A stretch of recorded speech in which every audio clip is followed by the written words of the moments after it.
ating sangkap. Ayan, panggata.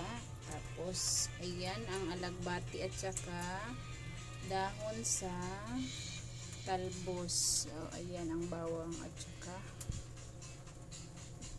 sibuyas. Ayan yung sitaw, okra at saka kalabasa. O, ayan. Tapos, may tanglad, guys.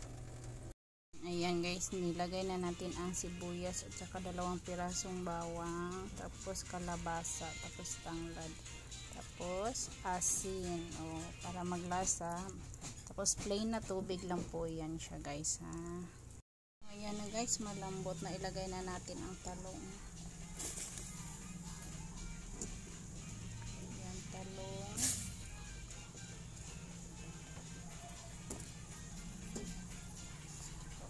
At saka sitaw.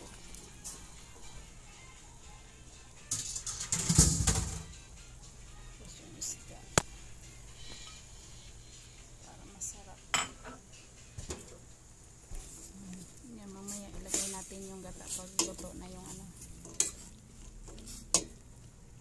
Ayan siya guys. Pakuluin natin ng mabuti. Guys, ilagay natin ang ating gata.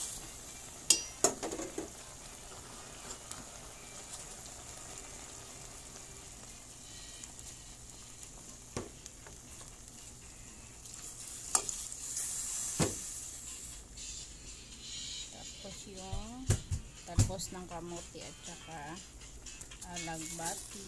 Ayan. Ayan guys, luto na ang ating binataan. Ano siya guys, luto na ang ating binataan na gulay. Ayan. Lutuin na lang natin mabuti yung mantika para pwede pa siya sa bukas ng tanghali. Para hindi